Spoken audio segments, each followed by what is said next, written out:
Hello everyone, welcome to the smart learning lectures. Friends, जैसा कि हम सब जानते हैं, किसी भी एग्ज़ाम को क्वालिफाई करने के लिए प्रीवियस ईयर के पेपर्स को सॉल्व करना बहुत इम्पोर्टेंट होता है। So I decided that first I should solve previous year papers. Friends, हमारा यूजीसी नेट साइकोलॉजी का सिलेबस 10 यूनिट्स में डिवाइडेड है। इन प्रत्येक यूनिट्स में कई सारे चैप्टर्स हैं जिनसे क्वेश्चंस आते हैं। सो मैंने डिसाइड किया कि चैप्टर वाइज क्वेश्चंस को एक्सप्लेन किया जाए ताकि हमें उस चैप्टर को समझने में आसानी हो। यहाँ इस वीडियो में हम यूनिट 6 के इंटेलिजेंट चैप्टर से 2019 में आए क्वेश्चंस को विथ एक्सप्लेनेशन सॉल्व करेंगे। हमारा पहला क्वेश्चन है, according to Goleman, management of emotions component of emotional intelligence includes, यानी गोलमैन के अकॉर्डिंग इमोशनल इंटेलिजेंस के कंपोनेंट मैनेजमेंट ऑफ इमोशंस में कौन कौन शामिल हैं। हमारे ऑप्शंस हैं, पहला ऑप्शन है handling feelings so that they are appropriate, यानी सांवेगिक बुद्धि द्वारा भावनाओं का रख रखाव होता है, रख रखाव यानी प्रबंधन होता है ताकि वे प्रॉपर सिचुएशन में रहें। हमारा दूसरा ऑप्शन है एबिलिटी टू सूथ योरसेल्फ, यानी स्वयं को शांत रखने की क्षमता। तीसरा ऑप्शन है ability to shakes off rampant anxiety, gloom और इरिटेबिलिटी, यानी यह प्रचंड व्यग्रता, विषाद, डिप्रेशन, चिड़चिड़ाहट को दूर करने की क्षमता है। हमारा चौथा ऑप्शन है recognising feelings as it happens, यानी जिस तरह फीलिंग्स है उसी तरह उसको पहचानना। तो हमारा चौथा ऑप्शन गोलमैन के मैनेजमेंट ऑफ इमोशंस के अकॉर्डिंग गलत लग रहा है, तो यहाँ पे चौथा ऑप्शन नहीं होगा। तो उसके अकॉर्डिंग यहाँ पे हमारा आंसर 3 होगा, ए, बी एंड सी ओनली। हमारा दूसरा क्वेश्चन है, इंटेलिजेंस या एबिलिटी टेस्ट को उसके एसोसिएटेड फीचर्स के साथ मैच करें। ऑप्शन पहला है Naglieri non verbal ability test, second option है Raven's progressive matrices, third option है Torrance test of creative thinking, and fourth option है Wechsler adult intelligence scale. Naglieri non verbal ability test एक group intelligence test है जिसका use childrens के intelligence को measure करने के लिए किया जाता है। दूसरा रेवेंस, तो इसके अकॉर्डिंग हम लोग का ऑप्शन हो जाएगा इसमें suitable for children, third option. दूसरा ऑप्शन है Raven's progressive matrix. Raven's progressive matrix एक कल्चर फेयर टेस्ट है। इसके 3 फॉर्मेट हैं, standard progressive matrices, colour progressive matrices and advance progressive matrices. Standard progressive matrices का यूज एडल्ट्स के बुद्धि को मापने के लिए किया जाता है। Third option Torrance test of creative thinking एक ओपन एंड टेस्ट है। इसके 2 पार्ट्स हैं, वर्बल एंड फिगरल। दोनों पार्ट्स के लिए 45 मिनट्स का समय दिया जाता है। फोर्थ ऑप्शन है Wechsler adult intelligence scale. Wechsler adult intelligence scale का निर्माण 1955 में किया गया था। इसके भी 2 फॉर्मेट हैं, वर्बल एंड परफॉर्मेंस। परफॉर्मेंस मापने पर आए स्कोर्स को स्टैंडर्ड स्कोर में बदलकर उसी के बेसिस पर डेविएशन आईक्यू ज्ञात किया जाता है। सो इसका ऑप्शन हुआ ऑप्शन 1 प्रोवाइड्स डेविएशन आईक्यू। तो हमारा आंसर हो जाएगा इसमें आंसर 1। क्वेश्चन नंबर 3 है कि जेनसन के लेवल 1 एंड लेवल 2 की एबिलिटीज को किन टर्म्स के थ्रू बेहतर तरीके से समझा जा सकता है। हमारा फर्स्ट ऑप्शन है difficulty and complexity of task, अर्थात कार्य की कठिनता और जटिलता। जेनसन द्वारा बताए गए लेवल 2 कॉग्निटिव एबिलिटीज के बारे में बताता है। As example solve any problem. So उसके बेसिस पर हम कह सकते हैं कि यह ऑप्शन करेक्ट है। सेकेंड ऑप्शन है सोशियो इकोनॉमिक डिफरेंसेस, अर्थात सामाजिक आर्थिक विभिन्नता। जेनसन ने अपने शोध के बेसिस पर यह कहा कि सामान्य कॉग्निटिव एबिलिटी अनिवार्यतः विरासत में मिली विशेषता है जो जेनेटिक फैक्टर्स द्वारा निर्धारित की जाती है। उन्होंने यह भी कहा कि नॉन वाइट के कंपैरिजन में वाइट का आईक्यू स्कोर अधिक होता है। इससे ऑप्शन 2 एंड ऑप्शन 3 सही प्रूव होता है। ज्योग्राफिकल डिफरेंसेस के बारे में उन्होंने कुछ नहीं कहा था, अतः यहाँ पर ऑप्शन 1, 2 एंड 3 करेक्ट है।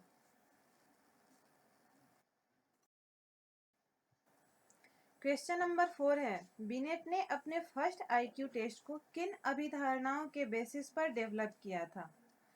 अल्फ्रेड बिनेट ने अपने सहयोगी थियोडर साइमन के हेल्प से फ्रेंच गवर्नमेंट के कहने पर 1905 में फर्स्ट आईक्यू टेस्ट का निर्माण किया था। फ्रेंच गवर्नमेंट चाहती थी कि एक ऐसे टेस्ट को डेवलप किया जाए जिससे मानसिक रूप से कमजोर बच्चों की पहचान की जा सके तथा उनकी शिक्षा पर अलग से विशेष ध्यान दिया जाए। उनका मानना था कि चाइल्डहुड में मेंटल एबिलिटीज इंक्रीज होते हैं, साथ ही अपनी एज के बच्चों के कंपैरिजन में बच्चों के मेंटल डेवलपमेंट में सापेक्ष स्थिति बड़ा होने के साथ साथ एक समान ही बनी रहती है। इन अभिधारणाओं के बेसिस पर उन्होंने आईक्यू टेस्ट का निर्माण किया था। ऑप्शन सी एंड डी इनके अपोजिट है, अतः option A and B correct है। So option 1 is correct. 5 एक एसर्शन एंड रीजन का क्वेश्चन है। इसमें एसर्शन में दिया गया है कि आईक्यू निकालने का formula mental age by chronological age into 100 को एडल्ट पर लागू नहीं किया जा सकता है। रीजन है कि इंटेलिजेंस चाइल्डहुड के बाद उम्र के साथ सतत रूप से इंक्रीज नहीं होती है।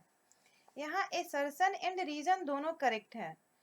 एंड रीजन एसर्शन की सही व्याख्या है क्योंकि सामान्यतः किसी पर्सन का मेंटल एज 18-19 के बाद नहीं बढ़ता है, बट कॉरोनिकल एज बढ़ता जाता है। So we can say that mental age by chronological age into 100 doesn't work with adults.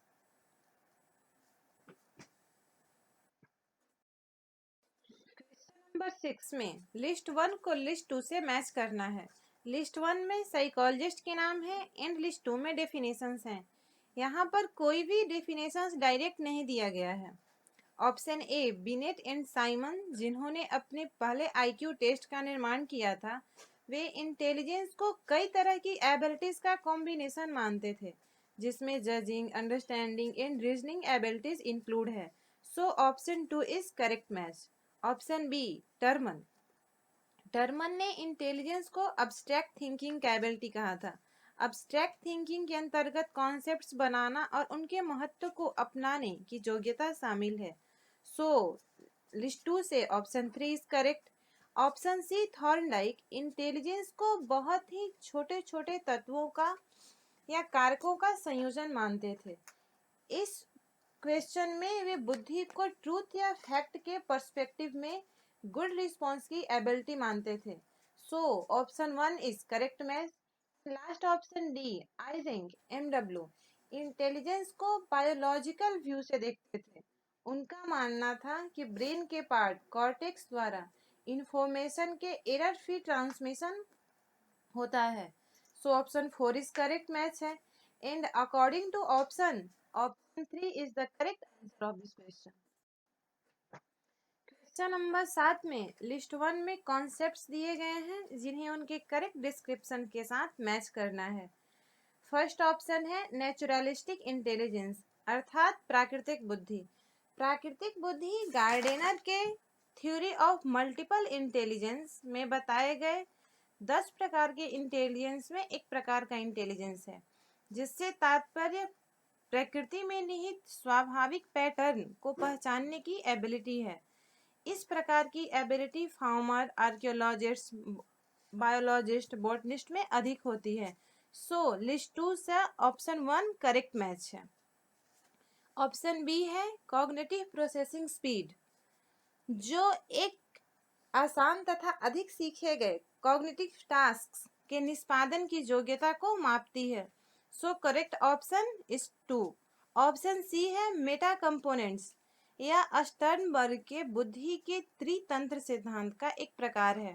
Meta components problem solving के लिए स्ट्रेटजी प्लानिंग, प्रोग्रेस रिपोर्ट से सॉल्यूशन एंड प्रॉब्लम सॉल्विंग के लिए एक्सटर्नल इंटरनल रिसोर्सेज जैसी प्रक्रियाओं में सहायक होते हैं। So option 3 is the correct match. Option D motivation one self अपनी संतुष्टि की प्राप्ति में देरी और आवेगशीलता पर नियंत्रण का एक तरीका है। So option 1 is correct and option 1 is the correct answer of this question. Question number 8 emotional intelligence से रिलेटेड क्वेश्चन है, जिससे हर साल एक या दो क्वेश्चन जरूर आते हैं।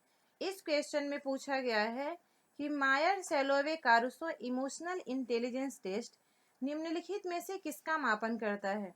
यह एक इमोशनल इंटेलिजेंस का एबिलिटी बेस्ड टेस्ट है जो इमोशनल इंटेलिजेंस के 4 ब्रांचेस को मापता है। फर्स्ट, परसीविंग ऑप्शंस, जो स्वयं तथा दूसरों के साथ साथ ऑब्जेक्ट्स, स्टोरीज, म्यूजिक्स में भी इमोशंस को महसूस करने की एबिलिटी है। सेकंड है फैसिलिटेटिंग थॉट्स, यह थॉट्स को सुगम बनाने के लिए आवश्यक इमोशंस को जनरेट, यूज एंड फील करने की एबिलिटी है। थर्ड ऑप्शन है अंडरस्टैंडिंग इमोशंस, यह इमोशनल इंफॉर्मेशन को समझने की एबिलिटी है। एंड फोर्थ ऑप्शन है मैनेजिंग इमोशंस, जो स्वयं तथा दूसरों के इमोशंस को प्रबंधित करने की एबिलिटी है।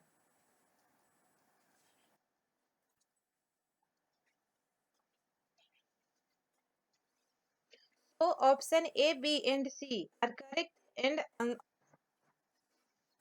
फ्रेंड्स, मेरे पास इन क्वेश्चंस के डिटेल्ड एक्सप्लेनेशन, साथ ही प्रीवियस ईयर्स के किसी भी यूनिट के चैप्टर के क्वेश्चन के डिटेल्ड एक्सप्लेनेशन, साथ ही प्रत्येक यूनिट के chapter wise notes Hindi and English दोनों लैंग्वेज में अवेलेबल हैं। If you want those, kindly contact me at smartlearninglecture@gmail.com। In friend, video helpful लगे तो please like and share, video को शेयर करें ताकि अधिक से अधिक लोगों को इसका फायदा मिल सके। हाँ, आपको जिस चैप्टर से रिलेटेड क्वेश्चन आंसर चाहिए, नोट्स चाहिए, प्लीज कमेंट में बताएं। नेक्स्ट टाइम में मैं उसी पर वीडियो बनाऊंगी। And friends, please subscribe my channel and press the bell icon.